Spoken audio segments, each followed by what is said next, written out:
Imagine करो, तुम एक सुनसान हाईवे से जा रहे हो। दूर से तुम्हें देख करके एक ट्रक वाला सामने रुकता है और कहता है, ए भाई, कोई हेल्प चाहिए क्या?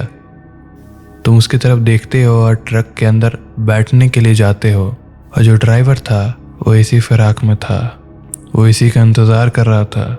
तुम जैसे ही अंदर जाते हो, तुम देखते हो कि उसने अपने पीछे कुछ छुपाया हुआ है। कुछ देर के बाद पता चलता है कि उसने अपने पीछे एक धारदार चाकू छुपाया हुआ है ताकि वो तुम्हारा शिकार कर सके। इस कहानी में तुम्हें ज़्यादा नाम याद नहीं रहेंगे और ये सच है, क्योंकि जो विक्टिम्स है वो समाज के ऐसे तबके से आते हैं जहाँ लोग ज़्यादा देखना पसंद नहीं करते। क्योंकि इसमें जो विक्टिम्स थी वो तो या खेतों में काम करती थी, या किसी ढाबे में काम करती थी, या तो सेक्स वर्कर थी। जब वो गायब होती थी तो तुरंत FIR तक नहीं होता था, ना कैंडल मार्च होता था, और इसी साइलेंस में उसे और मौका मिला और भी कत्ल करने के लिए। 13 जुलाई 2009, पेरंदली, तमिलनाडु। 45 साल की पी श्यामला जयशंकर ने रेप करने की कोशिश की। उसने खुद को बचाने की कोशिश की और जयशंकर ने ये प्रूव किया कि वो बस डराने के लिए नहीं आया। उस दिन श्यामला जिंदा नहीं बची। ये मर्डर गुस्से में नहीं हुआ, ये मर्डर कैलकुलेशन था।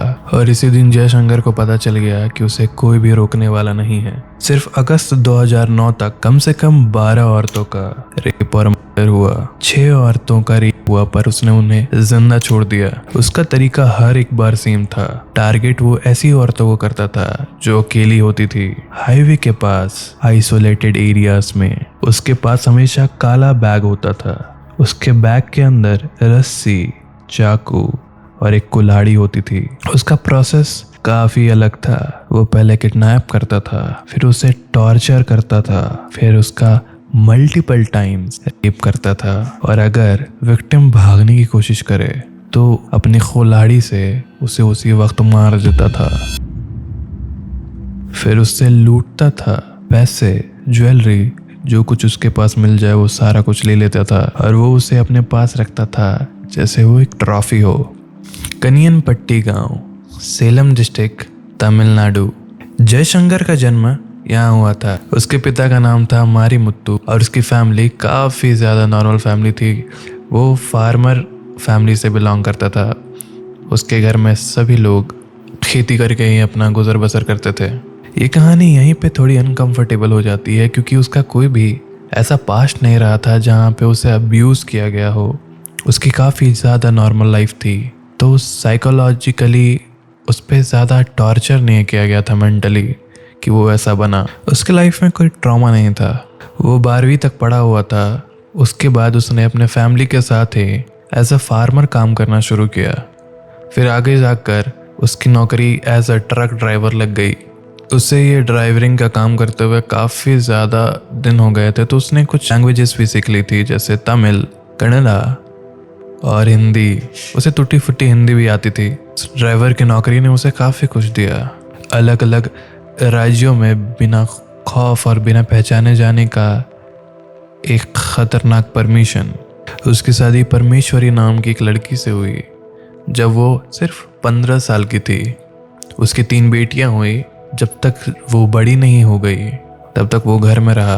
वो जैसे बड़ी हुई वो घर छोड़ के चला गया। ना कोई लड़ाई, ना कोई एक्सप्लेनेशन। वो बस एक दिन गया और वापस ही नहीं आया। साइकाइट्रिस्ट ने भी कहा था इस आदमी का कोई बचपन का ट्रिगर नहीं था। वो मेंटली भले इल था बट रियलिटी से कट नहीं था। वो बिल्कुल जानता था कि वो क्या कर रहा है। इंट्रोगेशन में उसने बिना हिचकिचाए कहा, मुझे दर्द देने में काफ़ी मज़ा आता है। पहले टॉर्चर, फिर रेप, फिर मर्डर। इस लाइन में गुस्सा नहीं था, इस लाइन में एक्साइटमेंट भी नहीं थी, इस लाइन में बस प्लानिंग थी। उसने कभी कोई स्टेबल जॉब नहीं की, कभी कम्युनिटी का हिस्सा कभी नहीं बना, कभी किसी से गहरा रिश्ता नहीं जोड़ा। ये सब मिलकर एक बहुत डेंजरस चीज़ बन गया। इस कहानी में मेजर ट्विस्ट तब आया जब एम जेमिनी 39 इयर्स की पुलिस कांस्टेबल जो त्रिपुरा डिस्ट्रिक्ट में अपनी ड्यूटी खत्म करके आ रही थी, वो अचानक बिल्कुल गायब हो गई। 19 सितंबर 2009 उसकी बॉडी सेलम डिस्ट्रिक्ट के पास मिले। इस एक मर्डर ने पुलिस को बिल्कुल हिला कर रख दिया। पर सच ये है, इसके बाद भी जयशंकर रुका नहीं। उसने 1 महीने के बच्चे तक को नहीं छोड़ा। धर्मपुरी डिस्ट्रिक्ट में एक आदमी और एक बच्चे का मर्डर हुआ। इस आदमी के लिए एज, जेंडर, यूनिफॉर्म कुछ भी मैटर नहीं करता था। इन्वेस्टिगेशन चालू हुई। ब्रेक तब आया जब एक विक्टिम जिंदा बच गई। उसने रिपोर्ट की। पुलिस ने पैटर्न जोड़ा। 19 अक्टूबर 2009 जयशंकर अरेस्ट हुआ। उस पर 13 मर्डर केस डाले गए और 7 रेप केसेस भी डाले गए। उसने क्राइम्स 2008 से कन्फेस किया। उसे कोयम्बटूर सेंट्रल प्रिजन में रखा गया। सबको लगा कहानी खत्म, पर सिस्टम ने फिर गलती की। 17 मार्च 2011 धर्मपुरी कोर्ट ट्रिप। 18 मार्च को आर्म्ड कांस्टेबल एम चिन्नसामी और राजवेल्लो उसे वापस ला रहे थे। रात के 9:30 हो रहे थे। सेलम बस स्टैंड के पास जयशंकर ने उन्हें चकमा दिया और भाग गया। 19 मार्च 2011 25 साल का चिन्नस्वामी को इतनी ठेस पहुंची कि उसने अपने सर्विस राइफल से खुद को मार लिया। इस कहानी का सबसे ज्यादा डार्क मोमेंट यही है, क्योंकि जो किलर था वो बच गया, पर जो प्रोटेक्टर था वही मर गया। जयशंकर के लिए जेल से भागना कोई फ्रीडम नहीं था। उसके लिए बस वो एक रीसेट बटन था।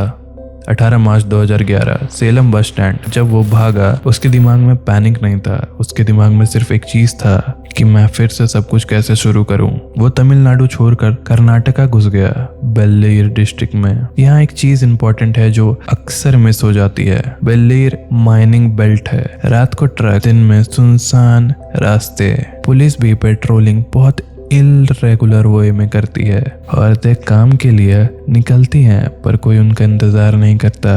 जयशंकर ने 1 महीने में ही अपना वो रूटीन वापस शुरू कर दिया। Same pattern, same silence. रात के टाइम अकेली औरतें, कभी ढाबे के पास, कभी खेतों में काम करते हुए। वो उनसे बातें करता, लिफ्ट के लिए ऑफर करता, कभी हेल्प करने का नाटक करता, फिर उन्हें अगवा कर लेता।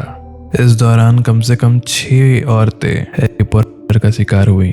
कुछ पुलिस रिपोर्ट से बोलती हैं कि एक्चुअल नंबर शायद इससे ज्यादा भी हो सकता है। यहाँ पे एक और अनकंफर्टेबल सच है कि वो किसी बात में जल्दी नहीं दिखाता था, क्योंकि उसके लिए भागना और मरना एक ही कहानी के 2 हिस्से थे। पुलिस ने उसका मोबाइल ट्रैक किया। लोकेशन अलग अलग जगह की दिखा रही, पर जयशंकर ने अपना फोन किसी ट्रक में फेंक दिया था जो दूसरे स्टेट में घूम रही थी। उसका सिग्नल पहले दिल्ली दिखा, फिर मुंबई। मीडिया ने इस पे काफी हेडलाइन बनाई, serial killer escape to north India. सच ये था कि उसने बस पुलिस को मिस डायरेक्ट किया था, क्योंकि उसके बाद सिर्फ अंधेरा था और लाशें थी।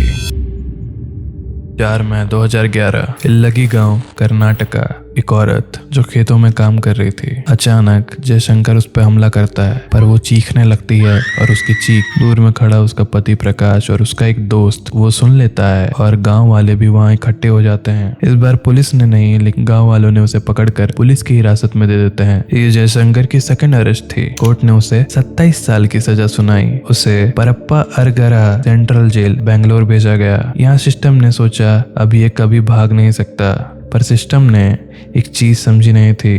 जयशंकर जेल में कभी कैदी जैसा बिहेव नहीं करता था। वो ऑब्जर्व करता था कौन ड्यूटी पे केयरलेस है, कौन रात में थक जाता है, कौन रूल्स को लाइटली लेता है। साइकेट्रिस्ट का भी ट्रीटमेंट चल रहा था, पर वो सिर्फ फाइल्स में थी। 31 अगस्त 2013 तुमकुर कोर्ट विजिट। जब जयशंकर को तुमकुर कोर्ट में लेके जाया जा रहा था, तो उसने तबीयत खराब होने का बहाना बनाया, ड्रामा किया, कहा कि उसे पेट दर्द हो रहा है और वीकनेस हो रही है। उसे प्रिजन हॉस्पिटल में एडमिट किया गया। रात के करीब 2 बजे वो यहाँ से भी भागने की कोशिश करता है और भागने में सक्सेसफुल भी हो जाता है। यहाँ ये स्केप इंडिया के प्रिजन हिस्ट्री का सबसे ज्यादा खतरनाक स्केप बन गया। उसके पास डुप्लीकेट चाबी थी और पुलिस का यूनिफॉर्म भी था। उसने भागने के लिए करीब 3 ऊंची ऊंची दीवारों को लांघा था।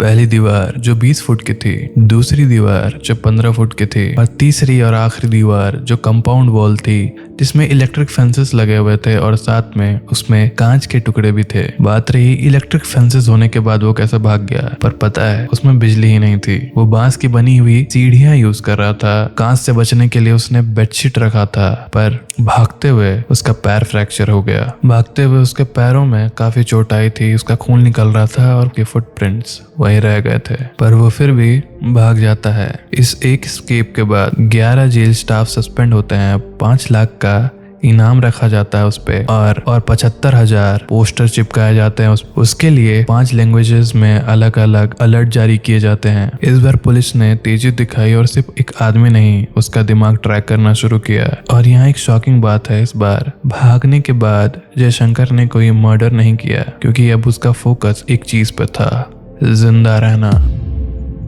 पुलिस को पता था कि वो कहीं ना कहीं बेंगलोर के आसपास ही है, क्योंकि पैर फ्रैक्चर था तो ज्यादा दूर तक जा नहीं सकता था। 6 सितंबर 2013 इन्फॉर्मेंट का यूज किया गया। उसे एक ऑफर दिया गया कि उसे मोटरसाइकिल मिलेगी, वो नई शुरुआत कर सकता है। लोकेशन कदलू गेट के पास एक पुरानी खाली बिल्डिंग। जयशंकर लालच से आता है वहाँ। उस वक्त जो वीक था और काफी ज्यादा शिवर कर रहा था, पर आंखों में वही पुराना कंट्रोल। 12 बजे दिन के आसपास पुलिस ने बिल्डिंग को घेर लिया। इस बार कोई भागना नहीं, जयशंकर पकड़ा गया। उसे सीधा विक्टोरिया हॉस्पिटल ले जाया गया, उसका इलाज करवाया गया क्योंकि उसका पैर फ्रैक्चर था। उसके इलाज में लगभग 75,000 रुपए खर्च हुए। उसके बाद उसे बैंगलोर सेंट्रल प्रिजन के सबसे हाई सिक्योरिटी सेल में शिफ्ट किया गया। उसे 24 घंटे सीसीटीवी के निगरानी में रखा जाने लगा। इस बार सिस्टम ने बोला बस अब नहीं, उसके लिए एक्स्ट्रा लॉक्स लगाए गए जो उससे बाहर से ही ऑपरेट हो सकते थे। और सच में इस बार वो बाहर नहीं आया।